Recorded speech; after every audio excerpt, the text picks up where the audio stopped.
So I kept debating in my head which review series to do next, alongside the Rambo, because I like to do two review series on this channel at a time.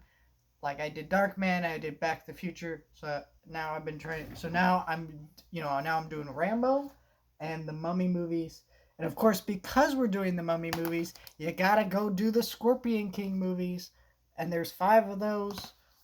So we're gonna do the Mummy trilogy, Scorpion King, and then the five sequels.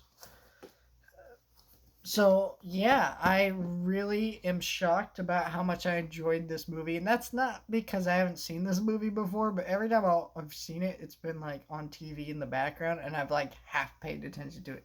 It was fun, but I didn't like love this movie. This one I really did. This time I really did, and I really got into it. And I think what's great about it is because I guess from passing glance, this movie can seem like it's an Indiana Jones ripoff. And it's really not, where, yes, this movie has archaeology, discovery, a lot of those themes. And it's got that adventure, it's got that action and excitement. But also, this movie's more supernatural with the actual mummy being a big part of it. And also, the female heroine is a lot better than a lot of the Indiana Jones sequels. Like, our main female here is a lot better than the one in Temple of Doom. She screams the whole movie in Temple of Doom, and she's annoying. But this one, she actually plays an active role in the story. And in Raiders, the lead actress does play a really good role in that movie. But really, like, she's kind of just there for Indiana Jones to save. But at the beginning of this movie, she saves Brendan Fraser's character. He saves her.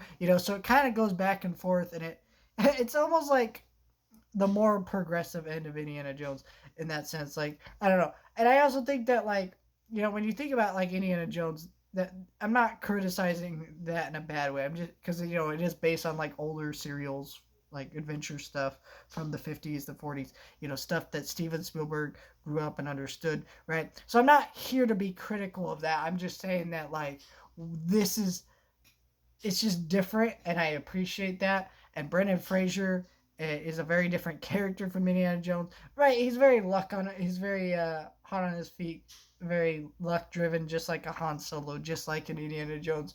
But he has a completely different uh, acting style than Harrison Ford. He has a completely different set of humor to it, so that really works. This so yeah, and I will say this movie also has really great costume design. It's not really something I tend to notice in a lot of movies, but when I do notice it, that's how you know it's really good, because it's not something I usually notice. The effects are really good. When it comes to more practical stuff, the CG didn't hold up the best, and that's definitely worse when we get to the sequels. But in this one, it's okay. Most of the CG actually didn't bother me, because enough of it was practical, enough of it wasn't, that it was like it kind of evened out, and that was pretty good. And it's just a fun movie. It's a great time. It's a great adventure movie, and I kind of just forgot how fun this movie is, because I guess I just kind of always dismissed it as this Indiana Jones knockoff, when it's really its own thing. If you want to see a movie that kind of feels kind of like it's running through the tropes of adventure movies, look at Jungle Cruise. And I'm not even here to hate on that movie. I enjoyed that movie fine enough, but that's a knockoff of the Mummy of Indiana Jones. This movie is an awesome movie. That's a great time. It still holds up. It's over 20 years old now, and it's just awesome.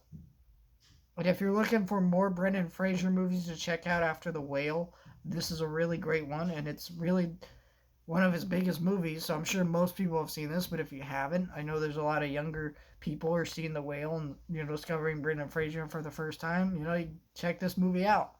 It was awesome.